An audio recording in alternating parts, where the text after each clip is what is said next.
Pokemon Ruby 2, the current ROM hack I'm working on right now, has been in development for about 10 months now. It's good to say at this point it's nearing completion, and I'll show a number of things I've been working on, such as these new protagonist sprites you see here. But just for fun, I decided I'd like to do a comparison of the newest official Pokemon title, Legends ZA and Ruby 2. It's definitely going to be an apples to oranges comparison, as we're comparing a 3D Pokemon game on the Switch to a fan ROM hack on the Game Boy Advance that's not even fully completed. But as I said, this comparison will just be for fun, so you don't have to take it too seriously. We'll be going over the gameplay, the story, and the overall theme of Ruby 2 and Legends ZA. Before we get started, I'd like to give a quick shout out to FlexiSpot for helping make this video possible. I recently upgraded my video editing setup with the new E7 standing desk from FlexiSpot. As someone who spends many hours a day editing videos and working at my desk, having the option to sit or stand makes an outstanding difference to my workflow. Long gone are the days of back pain and discomfort due to prolonged sitting. There are a few things I really like about the E7 standing desk, such as how easy it is to set up, or the small LCD display with buttons in which you can save your preferred heights for standing and sitting. But my absolute favorite feature has to be how strong and sturdy this desk is. With a 355-pound weight capacity, I'll never have to worry about it caving in or struggling to rise up even with heavy equipment on it. The E7 desk also stays very stable while adjusting height, so you'll never have to worry about spilling your drink or having anything fall over from shakiness or vibrations. FlexiSpot also offers a variety of different sizes and colors, so you can choose what fits your setup the most. In addition to that, you can further your customization with different accessories, such as this awesome cable management tray I got where I can store my power strip and large power supply bricks, so my desk is free of clutter. The E7 standing desk also comes with a 15-year warranty. Head to FlexiSpot.com and check out their sales events page. You can also use the code on screen to receive $30 off your purchase, and there's also discounts for students, teachers, and military members. Don't miss out on FlexiSpot's Black Friday and Cyber Monday deals, up to 80% off, and there's a chance to get 100% free orders. Check it out at the link in the description. When it comes to gaming, the most important thing in a video game is the gameplay itself. We're of course focusing on Pokemon, which is in its own special RPG genre, in which you can obtain hundreds of monsters to collect and battle with. The turn-based style of battling a level-up system has always been a staple of the Pokemon franchise, and although it has evolved in recent games, it's still pretty close to the original Gen 1 Pokemon games. My Pokemon ROM hack Ruby 2 is designed to be a true third-generation game with sharing gameplay and mechanics similar to Ruby and Sapphire. We did add a couple cool features from later Pokemon titles such as Honey Trees from Gen 4 and Secret Grottos, which are based on the Hidden Grottos from Gen 5. And Ruby 2 also has things like the Zipline, more gift Pokemon, and static encounters, as well as weather-based Pokemon encounters that only come out during the harsh sunlight. Outside of these new features, a lot of the gameplay will still feel like older Pokemon titles in terms of the difficulty and progression through the region.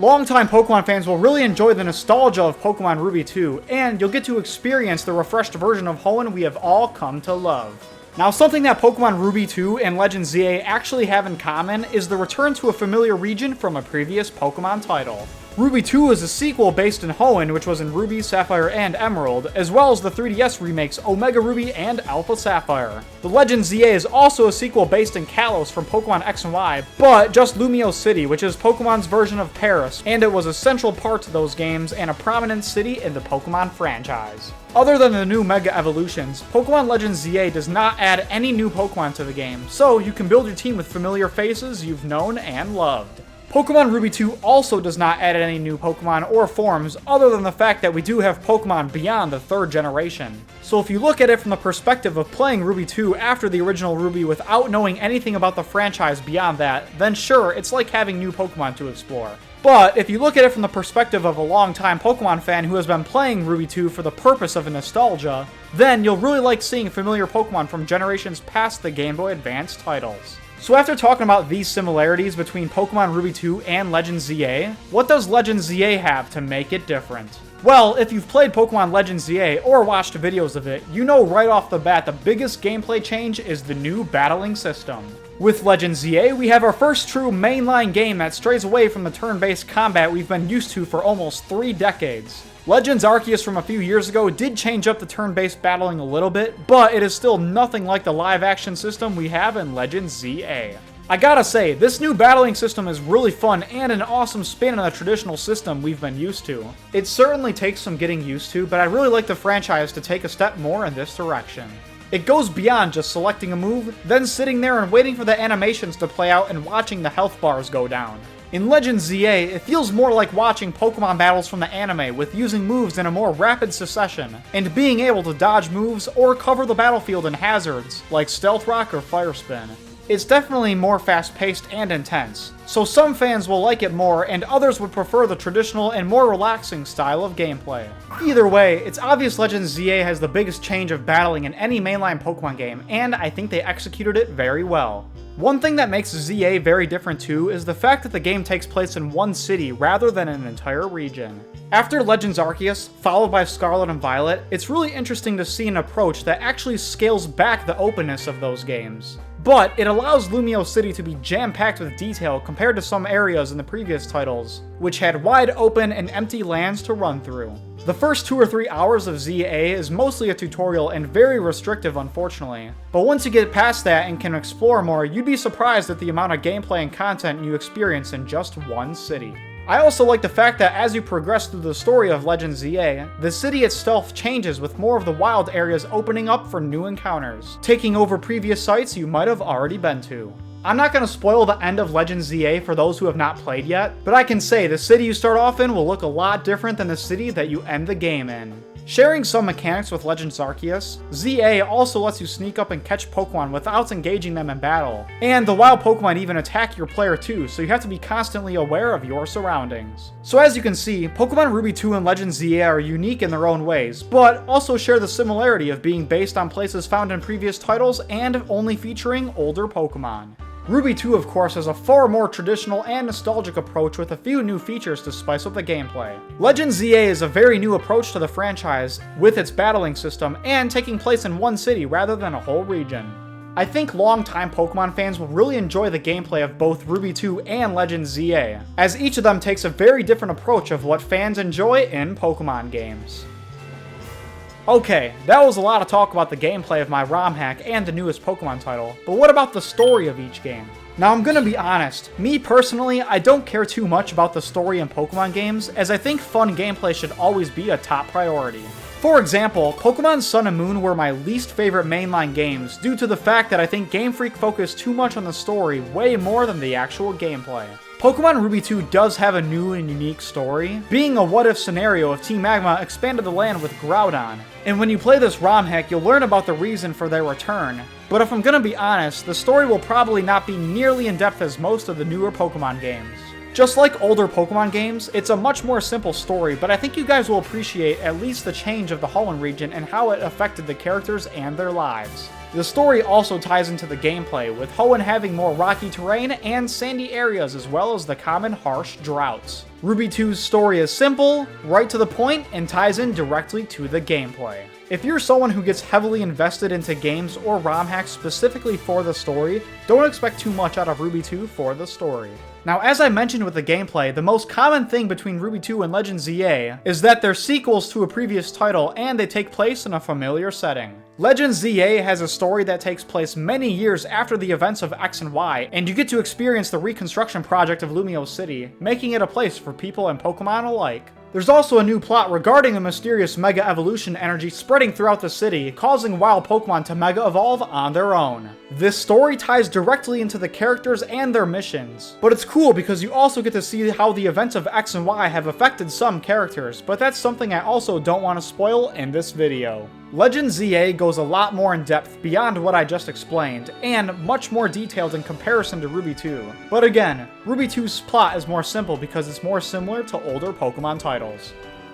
The final topic of comparison between Ruby 2 and Legends ZA is the overall theme of these games. This includes things like the graphics and atmosphere of the games. As I mentioned earlier, we have new protagonist sprites in Ruby 2 to further differentiate these characters from Brendan and May from the original games. I wanted these characters to be similar at first, but people were getting the wrong idea that Ruby 2's protagonists are Brendan and May. In Ruby 2, Brendan and May possibly never existed or failed to stop Team Magma during the events of Ruby, which is the reason the Hoenn region is in the state it's in. In terms of the story, it's up to the player to think what might have happened. I wanted these new heroes to at least share some design, so I kept their outfits mostly the same, just having this shade of blue to contrast the red colors of Ruby. Once I make Sapphire 2, this will be reversed with them having red outfits. But anyways, enough with the development update, let's get back to the comparison. The graphics in Ruby 2 will be like 90% of the same things we've seen in the 3rd generation. Ruby 2 is an Emerald ROM hack, so I went and changed some of the tiles to match Ruby and Sapphire instead of Emerald, keeping the idea that the events of Emerald are not really canon in this world. The overall theme and atmosphere is what I use to describe the feel of a game. Ruby 2 feels like a 3rd generation game, and that will be very clear with the gameplay, story, and graphics. I wanted to keep the Gen 3 feel so much that some of the Pokemon from later generations, or Pokemon that had sprite changes, still keep their palettes of the original game. Here we have Sneasel and Weavile as a good example. This Munchlax here also uses Snorlax's original palette. And this Honchkrow shares Murkrow's original colors. Some of these sprites also feature the checkerboard style shading that is used heavily in the Gen 3 art style. Sprite changes like this are what keep the 3rd generation feel of Ruby 2 compared to most ROM hacks that just throw in all the DS styled graphics and they all get sprites from the same source. There are a few other minor things such as the red Pokédex background and the red colors in the user interfaces such as text boxes, battle UI, and summary screens. These minor changes are just made to tie in the game all together in the Ruby Red theme and helps with the overall polish of the game. Contrasting this to the overall theme and atmosphere of Pokemon Legends ZA will probably be the biggest difference of these games. Like I said in my introduction, it's a very apples to oranges comparison of a modern 3D world from the Switch compared to 16-bit graphics from the Game Boy Advance. The Legends ZA overall theme is very well tied together, and it honestly feels more polished than the most recent Pokemon titles. This could be due to the fact that this is the largest stretch we've had between mainline Pokemon games, so they were really able to spend some more time on it, which clearly helps. Yeah, the graphics still kinda suck, but at least the game runs at smoother frame rates on the original Switch, and the Switch 2 edition runs at 60 FPS 99% of the time. The art style I'd say is somewhat of a mix between generations 8 and 9, with the characters looking more similar to Legends Arceus, but the Pokemon models and textures look more like Scarlet and Violet. Since the gameplay has much more live action to it, the people and Pokemon blend in very nicely with the environments, so I can't complain about the graphics when it actually all comes together quite nicely. Since the game takes place in a city, there's also some really cool details that really help with the atmosphere of Legends ZA. For example, you can walk down an alley between the buildings, and behind some dumpsters you'll see Pokemon like Trubbish or Patrat. You'll see bird Pokemon like Pidgey and Fletchling sitting on lampposts, or when you see a group of them, the flock will fly away. These actions of the wild Pokemon feel very similar to how you'd actually encounter animals walking through a city in real life. Not to mention there's also thousands of NPCs much more densely packed than I thought they would have been for a Pokemon game, and I think it makes the city feel much more lively. And finally, when it comes to the user interface and menus, Legends ZA might have one of the cleanest and most polished UIs of any Pokemon game. Legends ZA being in the future really contrasts Legends Arceus being in ancient times, and the fact that it's reflected in the interface itself is awesome. Everything looks like it's futuristic, like a hologram that pops up in front of you when interacting with summary screens or Pokemon boxes. The overall themes of Legends ZA and my ROM hack Ruby 2 almost can't be compared in a fair way. They're just way too different, but I'm doing my best to keep Ruby 2 feeling like a Gen 3 game, and I think Legends ZA has great futuristic city vibes that work really well. So just to spark up discussion, what do you guys think about Pokemon Ruby 2 versus Legends ZA? I know Ruby 2 isn't out yet, so you might not have an opinion until it's released, but based on what you've seen so far, are you excited for its release? If you've played Legends ZA, do you agree with my points about its gameplay, story, and atmosphere, or are there other things I missed? Let me know down below in the comments. Thanks to the following YouTube channel members for making this video possible, and thanks to you guys for watching.